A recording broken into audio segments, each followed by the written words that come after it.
ওয়াইদা হাকামতুম বাইনান নাস আন তাহকুমু বিল আদল। ও মানুষেরা, যখন তোমরা মানুষদের মধ্যে ফয়সালা করবা, বিচার করবা, তখন তোমরা হকভাবে ন্যায়ভাবে বিচার করবা। খবরদার অন্যায়ভাবে বিচার করবা না, স্বার্থ টেনে বিচার করবা না। যেটা ধনী এটা গরিব, ধনী হলে ওকে, অন্যায় করলে ওকে তুমি বলে দিলা যে না ও ভুল করেনি, ওই ঠিক করেছে। গরিব তার জন্য ওকে অন্যায় সাজিয়ে দিলা, ওকে অন্যায়কারী সাজাইয়ে দিলা। খবরদার স্বার্থ টেনে বিচার করা যাবে না, ধনী গরিব দেখা যাবে না, দেখা যাবে না যেটা হচ্ছে আমার নিজের লোক এটা অন্যের লোক, এটা দেখা যাবে না। এইভাবে বিচার করলে জাহান্নামে যাবেন। এই জন্য বিশ্বনবী সাল্লাল্লাহু আলাইহি সাল্লামের জামানায় মাখজুমি গোত্রের এক মহিলা চুরি করে নিয়েছিল। চুরি করে নেওয়ার পরে সম্ভ্রান্ত পরিবারের মেয়ে চুরি করে নিয়েছে। মানুষ মদিনার বুকে, মানুষের মুখে মুখে কথা যে এত সম্ভ্রান্ত পরিবারের মেয়ে চুরি করে নিয়েছে। যদি বিশ্বনবী কোরআন দিয়ে বিচার করেন তাহলে কোরআনের বিচার হচ্ছে কেউ যদি চুরি করে তাহলে তার কি করতে হবে? তার হাত কাটতে হবে, ঠিক কিনা? হাত কাটতে হবে। মদিনার মধ্যে থমথমে অবস্থা। যদি বিশ্বনবী কোরআন দিয়ে বিচার করেন তাহলে তো মহিলার হাত কাটা পড়বে, এত সম্ভ্রান্ত পরিবারের মহিলা। এর জন্য সাহাবীরা আলোচনা করলেন, এর জন্য বিশ্বনবীর কাছে সুপারিশ করতে হবে। বিশ্বনবী যেন এই মহিলাটার বিচার করতে গিয়ে একটু কড়া যেন না হন, যেন একটু ভালোভাবে ফয়সালা করেন, যেন হাত যেন না কাটা হয়, এরকম তারা পরামর্শ করল। যে এর জন্য বিশ্বনবীকে এবার বলবে কে? সাহাবীরা বলল এর জন্য ওসামা বলবে, ওসামা বিন জায়েদ। ওসামা বিন জায়েদ হচ্ছেন বিশ্বনবীর খুবই ভালো একজন সাহাবী। বিশ্বনবী ওসামাকে খুবই ভালোবাসেন, অতএব ওসামাকে দিয়ে আমরা বিশ্বনবীকে বলাবো যে বিচারটা যেন একটু অন্যরকম হয়। ওসামা এবার বিশ্বনবীকে গিয়ে বলেন এরকম অবস্থা। বিশ্বনবী সাথে সাথে খুতবায় উঠে গেলেন। খুতবায় উঠে গিয়ে বিশ্বনবী সাহাবীদেরকে সম্বোধন করে বললেন, ও সাহাবীরা, তোমরা আল্লাহর হককে, তোমরা আল্লাহর বিচারকে পরিবর্তন করতে বলছো, কিন্তু এটা অসম্ভব। তোমরা শোনো, এর কারণে পূর্ববর্তী উম্মতেরা ধ্বংস হয়েছে। তাদের মধ্যে যখন কোনো সম্ভ্রান্ত পরিবারের কেউ অন্যায় করতো তাদেরকে ছেড়ে দেওয়া হতো, যখন গরিব শ্রেণীর মানুষ অন্যায় করতো তখন তাদেরকে শাস্তি দেওয়া হতো। ও সাহাবীরা শোনো, লাউ আন্না বিনতে মুহাম্মদ, লাউ আন্না ফাতিমা বিনতে মুহাম্মদ সারাগাত লাকাদাতু ইয়াদাহা। ও সাহাবীরা শোনো, আমার মুহাম্মদের মেয়ে যদি ফাতেমা যদি চুরি করত তবু আমি ফাতেমার হাত কেটে দিতাম। বিশ্বনবীর বিচার দেখুন, নিজের কেউ দেখে নাই যে কে নিজের কে পরের, একবারে সুষ্ঠুভাবে ন্যায়ভাবে বিচার করতেন। ওই রকমভাবে আমাদেরকেও বিচার করতে হবে, বিচার ফয়সালা করতে হবে, স্বার্থ টানা যাবে না। একমাত্র কোরআন এবং হাদিস দিয়ে বিচার করতে হবে, কোনো মানুষ রচিত আইন দিয়ে বিচার করা যাবে না।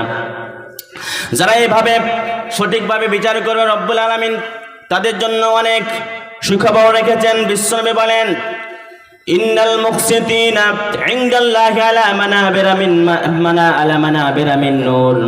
বিশ্বনবী যে কিয়ামতের দিন যারা সঠিক বিচার করবে, বিশ্বনবী বলেন যারা সঠিক বিচার করবে রব্বুল আলামিনের ডান পাশে কিয়ামতের দিন নূরের মেম্বারে তাদের অবস্থান হবে। যারা সঠিক বিচার করবে, যারা ন্যায় পরায়ণ বিচারক, তারা কিয়ামতের দিন আল্লাহর ডান দিকে তারা মেম্বারের উপরে থাকবে। তো যারা বিচারক সঠিক বিচার করবেন, খবরদার অন্যায় বিচার করা যাবে না। এরপরে এক নাম্বার বললাম যে যারা ন্যায়পরায়ণ বিচারক তারা যাবে, তারা কিয়ামতের দিন রব্বুল আলামিনের আরশের ছায়ার নিচে স্থান পাবে। দ্বিতীয় নাম্বার, ও শাবুন নাশা ফি ইবাদাতিল্লাহ, ওই সমস্ত যুবক যে যুবকরা নিজের যৌবনকালটাকে আল্লাহর ইবাদতে অতিবাহিত করলো, ওই সমস্ত যুবক যে যুবক নিজের যৌবনকালটাকে আল্লাহর ইবাদতে অতিবাহিত করলো, সে যুবক আল্লাহর আরশের নিচে স্থান পাবে। আমার ভাইরা, আজকে আমাদের যুবক ভাইদেরকে দেখা যায় আল্লাহর ইবাদত থেকে অনেক দূরে, ইসলাম থেকে অনেক দূরে। আমার প্রিয় যুবক ভাইরা শোনো, এই যৌবনকালটা একটা হচ্ছে মহেন্দ্রক্ষণ। এই যৌবনকালটাতে যুবকরা বিপ্লব ঘটাতে পারে। এই কালটাতে, এই যৌবনকালটাতে যুবকরা কি করতে পারে, সময়ের গতিপথকে তারা বদলে দিতে পারে, সমুদ্রের স্রোতকে তারা উল্টে দিতে পারে, এমন তারা ক্ষমতা রাখে। আমার যুবক ভাইয়েরা, এই যৌবন কালটাই হচ্ছে তোমার কেরিয়ার গঠন করার সময়। এই সময়টাতে তুমি কেরিয়ার গঠন করো, আল্লাহর দিকে ফিরে আসো, নিজের আমল এমনভাবে তৈরি করো যে এই যৌবন কালটা যেন তোমার পুরোটাই আল্লাহ রাব্বুল আলামিনের ইবাদতে কেটে যায়। কিন্তু আজকের আমাদের সমাজের যুবকরা ফেসবুকিং আর ইউটিউবিং, টিকটক, রিলস বানাতে ব্যস্ত। আহা, কি যুবক ব্যস্ত, সবসময় মোবাইল নিয়ে ব্যস্ত, ইউটিউবিং আর ফেসবুকিং নিয়ে। আমার ভাইরা, খবরদার, এটা করা যাবে না। তুমি এই যৌবন কালটাকে মূল্যায়ন করো। তোমার এই যৌবন কালটাই হচ্ছে কেরিয়ার গঠন করার একটা সময়। তুমি এমনভাবে ব্র্যান্ড তৈরি হও, এমনভাবে তোমার কেরিয়ার গঠন করো, তুমি অন্য মেয়ের পাশে পিছনে ঘুরে বেড়াও না। আজকে আমাদের যুবক ভাইরা ঘুর করে মেয়েদের পিছনে ঘুরে বেরিয়ে নিজের যৌবনটাকে শেষ করে দেয়, এই যৌবন কালটাকে শেষ করে দেয়। কিছুই করে না, না পড়াশোনা করতে পারে ভালো করে, না ইনকাম করতে পারে, কিছুই করে না, শুধু মেয়েদের পিছনে ঘুর করে সময় কাটিয়ে দেয়। কিন্তু যুবক ভাই, আমি তোমাকে বলে যাই, খবরদার, মেয়েদের পিছনে ঘোরানো যাবে না, ঘুরিও না। তুমি এমন একটা নিজের ব্র্যান্ড তৈরি হয়, এমনভাবে তোমার কেরিয়ারটাকে গঠন করো যে হাজার হাজার সুন্দরী মেয়ের বাবারা যেন তোমার পিছনে লাইন লাগায় যে ওকে আমি জামাই বানাবো। তুমি কেন ঘুরবা ওই মেয়ের পিছনে? তুমি নিজে এমনভাবে নিজের কেরিয়ারকে গঠন করো যেন মেয়ের বাবারা তোমার পিছনে লাইন দেয় তোমাকে জামাই বানাবার জন্য। খবরদার, এই ইউটিউবিং, ফেসবুকিং নিয়ে তুমি নিজের যৌবনকালটাকে তুমি অতিবাহিত করিও না, শেষ করে দিও না। তুমি আল্লাহর পথে ঘুরে ফিরে আসো। আমার যুবক ভাইরা, আজকে তোমার অবস্থা এমন, কিন্তু বিশ্বনবীর যুগে সাহাবীদের অবস্থা কেমন ছিল? সাহাবীরা, যুবক সাহাবীরা যারা ছিলেন, ওরা কি করতেন? তাদের চিন্তাধারা, তাদের ভিশন একটাই ছিল যে কিভাবে আমি পরকাল পাবো, কিভাবে এই কোরআনের বিজয় নিয়ে আসবো, কিভাবে ইসলামের বিজয় নিয়ে আসবো। এটাই তাদের একটাই মিশন, একটাই ভিশন ছিল। আমার ভাইরা, এটা বলতে গিয়ে একটা যুবক সাহাবীর কথা মনে পড়ে গেল। আপনাদের সামনে যুবক সাহাবী তার ছোট্ট করে একটা ঘটনা শুনিয়ে দিই। সাহাবীটার নাম হচ্ছে জুলাইবিব। জুলাইবিব ছিলেন খুবই একজন গরিব সাহাবী, দেখতে খুবই বিশ্রী, একবারে কালো কুচকুচে বেটে টাইপের সাহাবী, খুবই একবারে গরিব।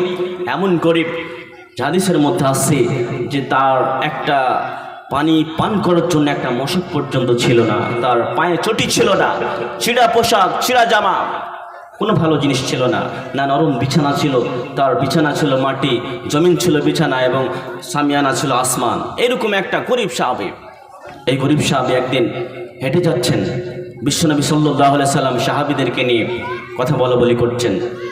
জুলাইবিব ওখান দিয়ে হেঁটে যাচ্ছেন। জুলাইবিবকে বিশ্বনবী ডেকে বললেন, ও জুলাইবিব, তুমি কি বিয়ে করবা না? তুমি তো যুবক, তোমার সময় পেরিয়ে যাচ্ছে, তুমি কি বিয়ে করবা না? জুলাইবিব বলছেন, হুজুর, আমার সাথে কে কার মেয়ের বিয়ে দিবে?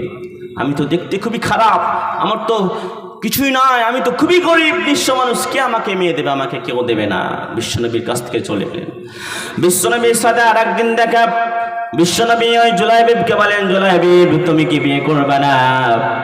জুলাইবিব বলেন, হুজুর, আমার সাথে কে মেয়ে বিয়ে দেবে? আমার তো কিছুই নাই, আমি তো একবারে নিঃস্ব মানুষ, দেখতে খুবই খারাপ। আর একদিন দেখা হয়েছে, বিশ্বনবী আরেকবার বললেন, জুলাইবিব, তুমি কি বিয়ে করবে না? জুলাইবিব বলেন, ও নবী, কেমন কি আমার সাথে তার মেয়ের বিয়ে দেবে? আমার তো কিছুই নাই, আমি তো একবারে নিঃস্ব, এরকম দেখতে খারাপ। আমি তো মনে করে আছি কেউ যদি বিয়ে না দেয় তাহলে আমি আখিরাতের প্রতীক্ষায় আছি যে আল্লাহ আমাকে হয়তো এর পরিবর্তে একটা উত্তম জীবন দান করবেন আখিরাতে, এই প্রতীক্ষায় আমি আছি।